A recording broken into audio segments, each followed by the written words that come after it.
Okay, so it's been 3 months since the last video was shot, and this is what's happened.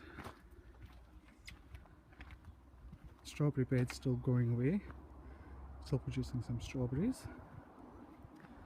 We've got a brassica cage, the first raised beds in. We've got some unsuccessful leeks, onions and garlic with some sunflowers dotted in about.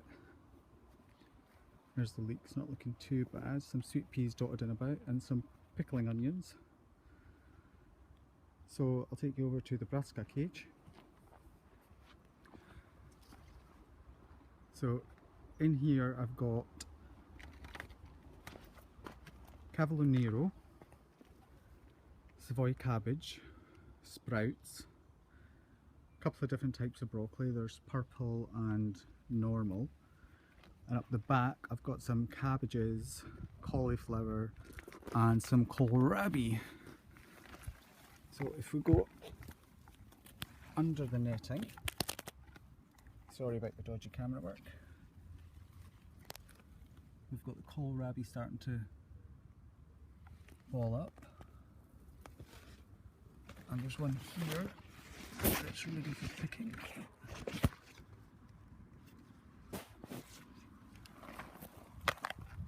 I've got sweet corn growing away. It's not been a great year for it, but I've got the meal tassels.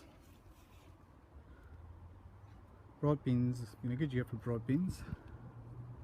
My French beans, no beans yet. This is the squash patch.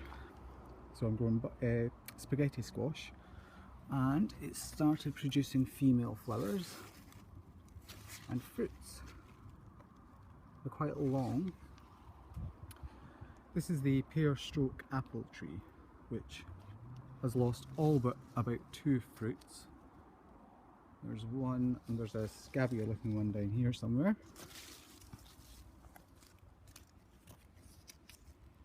Oh, I can't see it. We've got a couple of temporary placed fruit bushes. So there's a gooseberry bush in amongst all the buttercup, some more sunflowers and a blackcurrant bush. It's my bay tree. It's had a bit of damage from the blowtorch we used to try and kill off the weeds. And a Morello cherry tree, which is actually doing okay. Lavender, some aqualegias that have gone over. So before, where that pole is, there was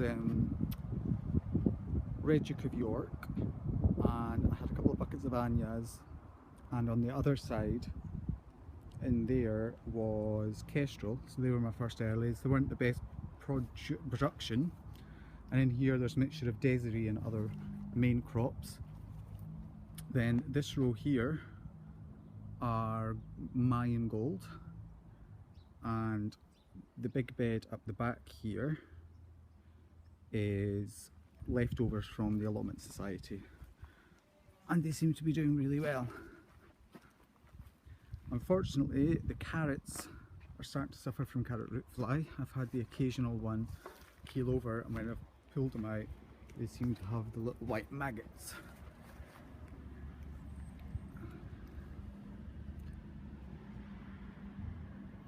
There's a few wee holes. What's left seems to be doing okay. Some nice foliage, looking healthy. And then I have my parsnips, beetroots, parsnips there. So down the back is still a bit blank. The area is being marked out. We're doing another bed the same size as this one down here. This whole bed is going to become the fruit cage for next season, and this will become the new potato, possibly potato brassica bed. Jerusalem artichokes in pots. Last time there wasn't really much poking through, now they're getting quite tall. No flower yet. Down the back, we're not sure. I'd quite like to put in a pond. Down the back here is going to make a nice kind of forest flower and comfrey holding patch. So as you can see, there's plenty of room for it. Compost bins are going to be down the back here. The odd grave shaped hole, which you can't really make out now because of the weeds, but it comes to here, you can just make out the grave cut, so don't know what to do with that. Compost bins are along this wall, and this is looking up.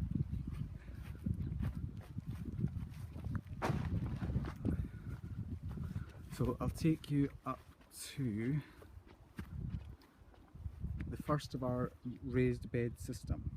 So these are decking and are 3 planks high, and we're going to do the whole top part of the allotment on a terrace system. So there'll be one bed here where it is now.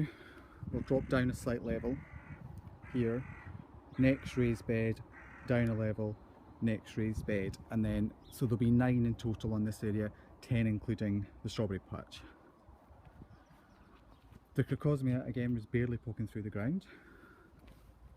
Little fire pit or barbecue pit.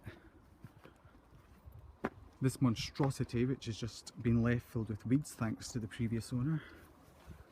Rhubarb's doing okay. Little nursery bed, compost bin, and the greenhouse.